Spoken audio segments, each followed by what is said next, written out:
Assalamualaikum warahmatullahi wabarakatuh. Selamat bapak-bapak ibu-ibu sekalian.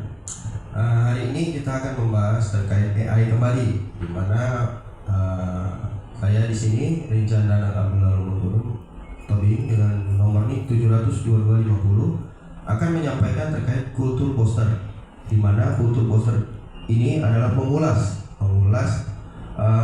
terkait dengan pemaparan yang disampaikan oleh Bapak Muhammad Adi Sianda Aditya pada tanggal 21 November 2025 terkait dengan AI, inovasi artificial intelligence untuk produktivitas dan nilai tambah bisnis. Oke, mungkin selanjutnya kita akan masuk ke materinya. Oke, silakan. Ya. Digital transformation with artificial intelligence ini berbasis AI. Ya, jadi digital perubahan transformasi digital dengan menggunakan AI. Oke, selanjutnya. Nah, ini profilnya dari Bapak Disyanda Aditya ST MCom MACTI CI CPM ini sebagai narasumber kemarin ya tanggal 21/22. Oke, selanjutnya artificial intelligence atau yang disingkat dengan AI. Apa itu? Nah, ini Bapak sekalian, bahwa AI itu sederhananya suatu kemampuan sistem komputer untuk melakukan tugas-tugas yang biasanya dikerjakan oleh manusia. Jadi intinya di sini adalah bahwa AI ini berdasarkan dari sistem ya yang dibuat oleh manusia untuk menyelesaikan tugas-tugas manusia. Tugasnya seperti apa? Nah, ini satu ya, mengenali pola, memahami bahasa, mengambil putusan, merencanakan. Inilah yang menyangkut kemampuan AI itu sendiri. Contoh, mengenali pola seperti apa? Dia bisa membedakan antara email spam dan email asli.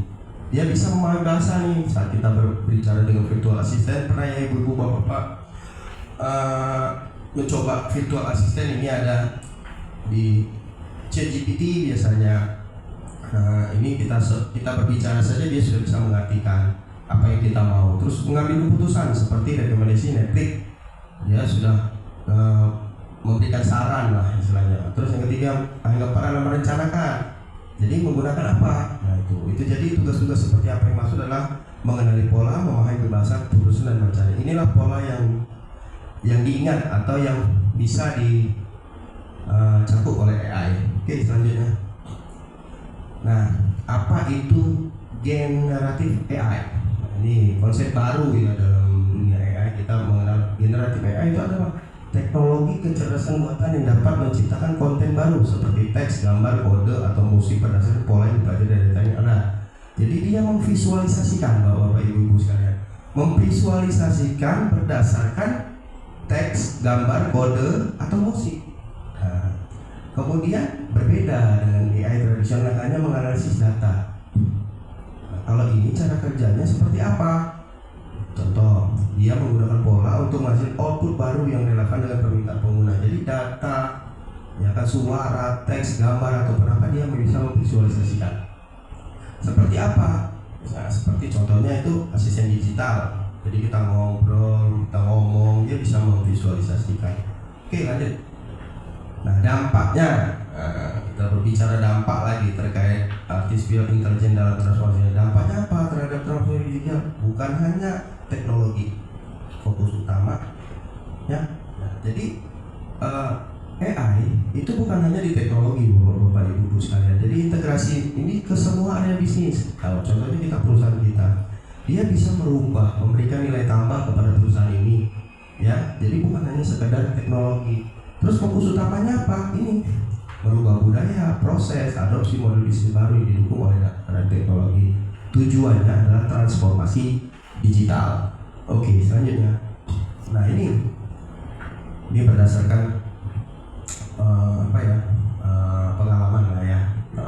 Seperti personalisasi, permissive rekomendasi seperti Tokped, Shopee, ya itu sudah memprediksi penggunanya. Belanja sekarang sudah enak, Bapak Ibu sudah bisa pakai Tokopedia, Shopee yang bisa melayani segala kebutuhan kita ya. Chatbot, asisten virtual, seperti Bank BCA memahami apa sih yang diinginkan oleh konsumen. Analisis sentimen seperti apa, umpan balik, cerita dari media sosial dan ulasan-ulasannya. Jadi kita bisa memperoleh pengalaman, pengalaman, terus lagi kebutuhan terkait dengan apapun itu bisa dipenuhi oleh sistem atau AI ini sendiri.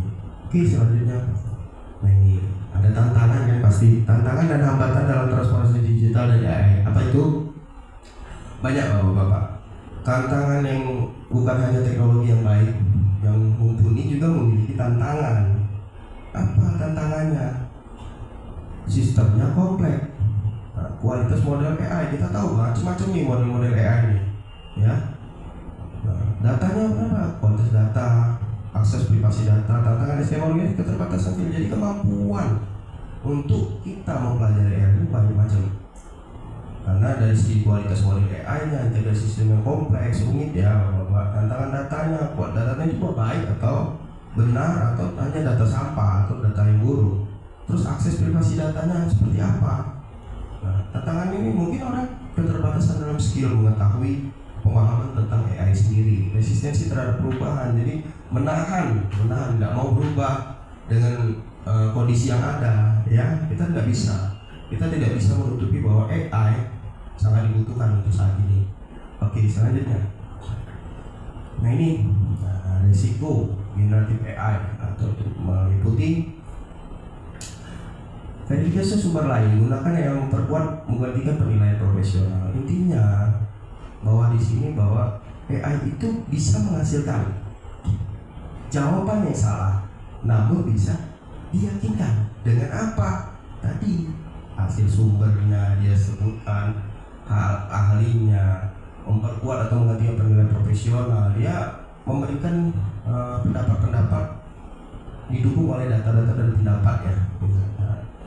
Yang kedua juga, kita juga harus menghindari sensitif kelalaian AI publik seperti kain intelektual, data klien, data finansial. Ini hati-hati karena ini bisa tersebar ya. Kalau kita sudah masukkan data-data ini bisa tersebar kemana-mana. Oke, selanjutnya, AI dan copyright. Apa beda AI dan copyright? Ada yang tahu nggak copyright? AI sama copyright itu apa bedanya Bapak? Nah, ini ya. Kalau copyright itu adalah hak cipta, ya. Jadi yang menyatakan karya dibuat sepenuhnya oleh pribadi sendiri itu disebut copyright. Tidak bisa mengcopy lah misalnya. AI itu siapa pemilik yang dibuat ini, pembuat model AI tidak ada yang memiliki. Nah, banyak yuridiksi menyatakan dibuat sepenuhnya oleh AI tidak dapat memiliki AI. Seperti karya AI tidak memiliki cipta, UE atau fokus pada transfer data sheet. Inggris memiliki aturan khusus soal komputer game network. Indonesia belum ada regulasi. Nah, jadi intinya belum ada copyrightnya ya, istilahnya. Memang AI itu dibuat tidak memiliki hak cipta, ya. Oke. Selanjutnya, risiko bagi perusahaan. Nah, apabila data itu keluar dan tidak disertai dengan data-data yang valid, atau itu bisa merusak. Bapak Ibu sekalian ya. Jadi risikonya bagi perusahaan itu apa? Ini tuntutan hukum. Kalau kita salah bisa berakibat hukum. Yang kedua, reputasi perusahaan kita buruk akhirnya di mata masyarakat. Nah, ada juga yang konten-konten marketing itu melanggar hak cipta, atau kita mencantumkan nama merek dan sebagainya, itu bisa melanggar hak cipta. Sistem AI tidak dapat diverifikasi data sheet-nya. Ya, secara garis besar ada risiko penggunaan AI di sini sendiri. Ya, baik bagi perusahaan kita.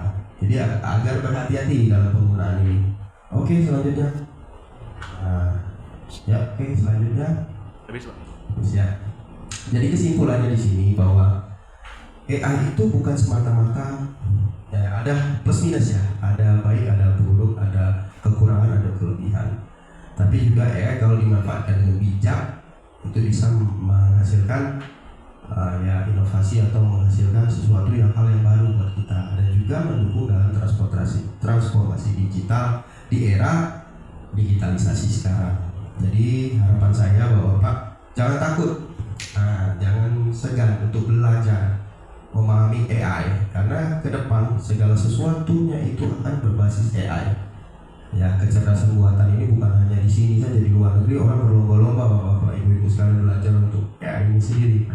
Nah, makanya kita untuk mengakomodir teknologi yang baru, mungkin bagi kita semua itu baru, agak sulit ya. Tapi intinya kita harus memulainya. Kapan lagi, Bapak? Mungkin itu saja dari saya. Kira-kira kalau memang nanti ada pertanyaan bisa kita diskusikan. Dan saya harap semoga apa yang saya sampaikan pada hari ini terkait kultur booster, inovasi AI ini untuk produksi nilai tambah bagi perusahaan ini bisa bermanfaat ya Bapak ya. Jadi kita mengenal segala sesuatu yang teknologi yang berkembang saat ini gunanya untuk adalah memberikan pengetahuan dan pengalaman serta wawasan buat kita dalam aplikasi kita terhadap kerja kita.